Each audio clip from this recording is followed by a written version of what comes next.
NAVCENT released the engagement report at 0400 local time on April 17th. Two U.S. Navy Arleigh Burke-class guided missile destroyers, USS Mason and USS Gravely, had been struck by Houthi anti-ship weapons in the southern Red Sea during a coordinated ambush attack that began at approximately 2:15 in the morning. Both ships sustained damage. Both ships returned fire. The Houthi attack force was destroyed. Both destroyers remained fully mission-capable at the end of the engagement. This is what a naval battle looks like in the 21st century when the target fights back. To understand why the April 17th engagement in the Red Sea is strategically significant beyond the exchange of weapons, you have to understand the operational context the Houthis were exploiting when they executed the ambush. USS Mason and USS Gravely had been operating as an escort element for a commercial shipping convoy transiting the southern Red Sea toward Bab-el-Mandeb, the narrow strait between Yemen and Djibouti that connects the Red Sea to the Gulf of Aden. The Houthis had been interdicting commercial traffic through this choke point for more than 18 months, using a combination of anti-ship ballistic missiles, land attack cruise missiles, and one-way attack drones to strike or threaten vessels transiting the corridor. The two destroyers were there specifically to protect the convoy. The Houthi attack that began at 2:15 was not a warning shot. It was a coordinated strike package. Multiple anti-ship ballistic missiles fired from launch sites in western Yemen combined with a swarm of one-way attack drones launched from different vectors, designed to overwhelm the destroyer's defensive systems by forcing them to engage multiple simultaneous threats from multiple directions simultaneously. The attack architecture the Houthis used on April 17th reflected a deliberate evolution from their earlier engagement patterns in the Red Sea campaign.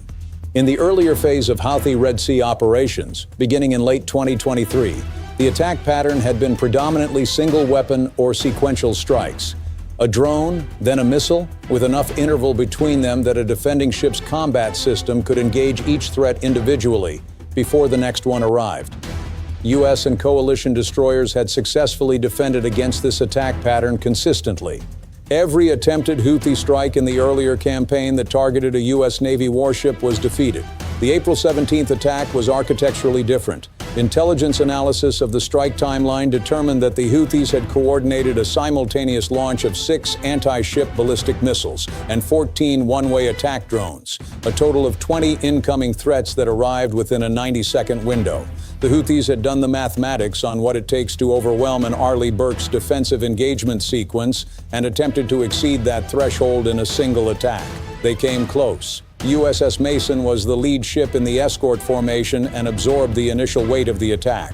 The first Houthi anti-ship ballistic missile, assessed as a Houthi-modified variant of the Iranian Fateh 110 short-range ballistic missile adapted for maritime targeting, was successfully intercepted by an SM-3 Block 2IA fired from USS Mason's forward vertical launch system at an altitude that indicated the SM-3 engaged it in the terminal descent phase. The second and third incoming ballistic missiles arrived within 30 seconds of the first.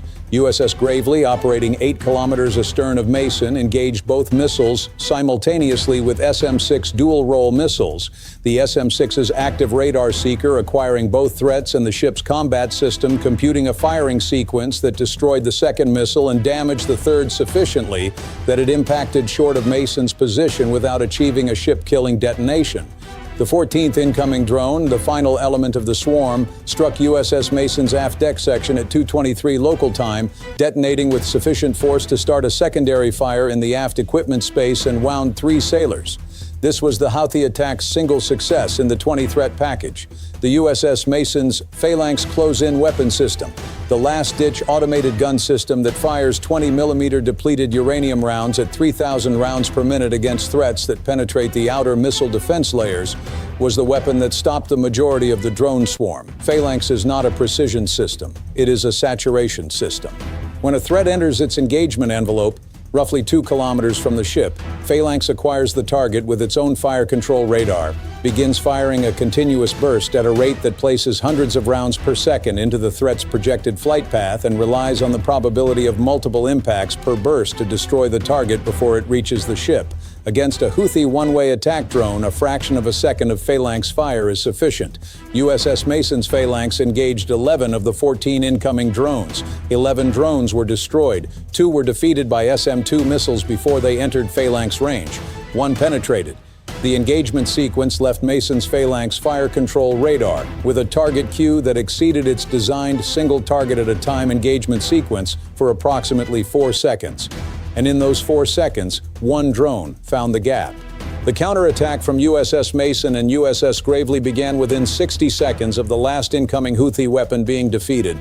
NAVCENT had pre-positioned MQ-9 Reaper drones over western Yemen throughout the evening specifically to support targeting of Houthi launch sites if an attack materialized. The Houthi ballistic missile launchers that fired the April 17th strike package were mobile, truck-mounted transporter erector launchers that the Houthis relocate immediately after firing to avoid post-launch counterstrikes. The 90-second window between launch detection and the expiration of the first incoming missile gave NAVCENT's targeting cell exactly that much time to lock the launch positions and task available strike assets. USS Mason and USS Gravely each fired Tomahawk land attack cruise missiles at the 4 identified Houthi launch positions within 4 minutes of the last incoming threat detonating. 2 Tomahawks impacted launcher vehicles that had not yet completed their post-launch relocation. The other 2 Tomahawks struck the launch positions as the vehicles were moving. The Houthis had been faster to relocate than the targeting window allowed, and the missiles struck empty ground. 2 for 4. In the targeting environment of a post-attack mobile launcher counterstrike, 2 confirmed kills of mobile missile launchers in the same minute they fired is an outcome that NAVCENT's targeting staff assessed as operationally significant. The 3 sailors wounded aboard USS Mason received treatment from the ship's medical team during the engagement itself, the ship's corpsmen working in the combat casualty area while the engagement was still active overhead. All 3 were treated for burns and shrapnel injuries. 2 were returned to duty within hours. 1 was evacuated by helicopter to the USS Dwight D. Eisenhower for more comprehensive treatment. None of the wounds were life-threatening. The fact that a ship struck by an anti-ship drone with sufficient force to start a fire in an equipment space sustained only 3 wounded, none fatally, is a direct consequence of the damage control training and the physical construction of Arleigh Burke-class destroyers. The aft equipment space where the drone detonated is designed as a compartmentalized zone whose watertight doors and blast-resistant bulkheads are intended to contain exactly this category of hit. Mason's damage control teams had those doors shut and their fire suppression systems activated before the fire had been burning for 90 seconds. The broader strategic meaning of the April 17th engagement is not contained in the exchange of weapons or the casualty count. It is contained in the operational lesson that both sides are drawing from it. For the Houthis, the lesson is a complicated one. They achieved their first confirmed hit on a U.S. Navy warship, a significant propaganda victory that they exploited immediately on their media channels with footage of the fires aboard USS Mason.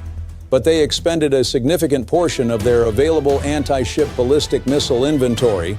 Intelligence assessments suggest the 6 ballistic missiles fired on April 17th represent roughly a quarter of the Houthis' remaining precision strike capability to achieve a single drone hit that started a fire and wounded 3 sailors. That is not a ratio that a force with limited precision munitions can sustain as a campaign strategy. For NAVCENT, the lesson is a harder one. The Houthi swarm architecture, simultaneous multi-vector strikes designed to exceed the defensive engagement sequence of a single ship, works to a degree, not well enough to sink a destroyer, but well enough to score. The defensive posture needs to change. Operating destroyers in pairs, as Mason and Gravely were operating, improves the defensive picture significantly. But the Houthi saturation math is an ongoing problem that requires solutions beyond pairing.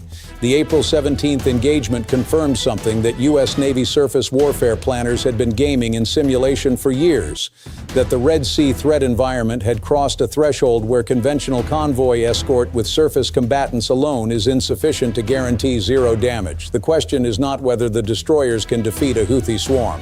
April 17th demonstrated that they can, at a cost of ammunition and 1 penetration in 20 threats.